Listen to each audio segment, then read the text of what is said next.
মনোবীক্ষণ polyclinic, চিকিৎসার জগতে এক দশক। এখন এখানে সব বিষয়ে ডাক্তারবাবু একসাথে তলায়।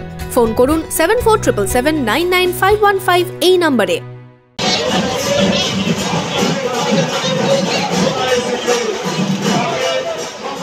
বহরমপুরে সকাল সকাল ভোট প্রচারে অধীর চৌধুরী। শুক্রবার বহরমপুর শহরের মনীন্দ্রনগর ও কাশিমবাজার এলাকায় পায়ে হেঁটে সারলেন প্রচার ও জনসংযোগ। সিপিএম ও কংগ্রেস নেতাকর্মীদের সাথে নিয়ে পাড়ায় পাড়ায় চলল প্রচার। এদিন মনীন্দ্রনগর এলাকায় কংগ্রেস পার্টি অফিস থেকে শুরু হয় প্রচার। বিভিন্ন এলাকা পরিক্রমার পর কাশিমবাজার পোস্ট অফিস মোড়ে শেষ হয়। 13ই মে বহরমপুরের ভোট, তার আগে জোর কদমে চলছে প্রচার।